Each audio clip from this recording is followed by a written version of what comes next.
আসসালামু আলাইকুম প্রিয় ভাই ও বোনেরা, আপনারা সবাই কেমন আছেন? আলহামদুলিল্লাহ, আমি অনেক ভালো আছি। আর আমাকে আজকে এত হাসি খুশি দেখা যাচ্ছে কেন জানেন? আমার মনটা এত ভালো কেন আজকে জানেন? আর এটা যদি আপনাদেরকে আমি বলি, আপনাদের মনটা অনেক ভালো হয়ে যাবে, আপনারা অনেক হাসি খুশি থাকতে পারবেন। আমাদের বাংলাদেশ সরকারের প্রধান উপদেষ্টা ডক্টর মোহাম্মদ ইউনূস 85 বছর বয়সে 12 ঘন্টা প্লেন চালিয়েছে। 12 ঘন্টা প্লেন চালিয়ে কোথায় গিয়েছে জানেন?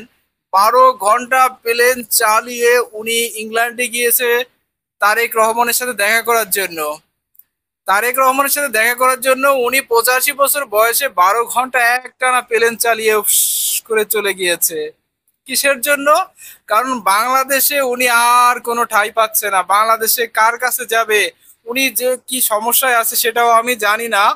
কি সমস্যায় পড়ছে উনি, কি একটা সংকটে পড়ছে, সেই সংকট থেকে উদ্ধার হওয়ার জন্য উনি তারেক রহমানের সাথে দেখা করার জন্য এই বয়সে প্লেন চালিয়ে উনি চলে গেছে সেই ইংল্যান্ডে। তাও কি হয়েছে জানেন? সেখানে যাওয়ার পরে তারেক রহমানের সাথে দেখা করার জন্য উনি তারেক রহমানের শিডিউল চাইছে, শিডিউল পাচ্ছে না। অনেক রিকোয়েস্ট করার পরে রাজি হয়েছে। তাও এই যে যে আগামী কালকে যে শুক্রবার, সেই শুক্রবারে দেখা করবে। সাপ সাপ কিন্তু গর্তে যাওয়ার সময় ঠিকই সোজা হয়ে যায়। সাপ কিন্তু এর আগে অনেক ক্ষমতা দেখায়, অনেক দাপট দেখায়, শেষ পর্যন্ত সে গর্তে যাওয়ার সময় সোজা হয়ে যায়। আমি জানি না ওনার ক্ষেত্রেও এমনটা হয়েছে কিনা, তবে এমনটা বলা হচ্ছে। আমাদের একজন নেতা উনি এই কথাটা বলছে। এই কথা কিন্তু আমার না, আপনারা আবার আমাকে ভুল বুঝবেন না। আমি ডক্টর ইউনূসকে আমি ব্যক্তিগতভাবে অত্যন্ত ভালোবাসি, আমি অনেক শ্রদ্ধা করি।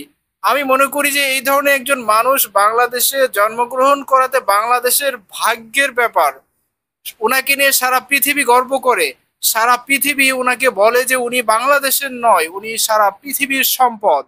উনি পৃথিবী বদলে দেওয়ার জন্য উনি কাজ করে যাচ্ছে, দিন রাত পরিশ্রম করেছে সারা পৃথিবী বদলানোর জন্য। আর সেই মানুষটাকে আমরা কি বলতেছি ভাই?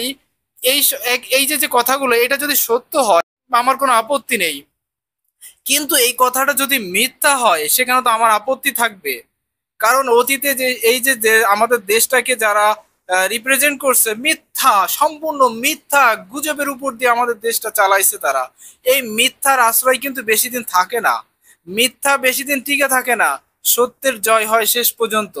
তো এই যে যে কথাটা আপনি বললেন, যদি কথাটা মিথ্যা হয়ে থাকে, আমি মনে করি তারেক রহমানকেও ছোট করা হলো। তারেক রহমান ওনার সাথে দেখা করতে চাচ্ছে না।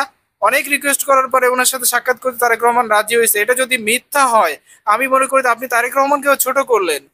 ভাই, দল করলে তাই এতটা চামচামি করতে নেই।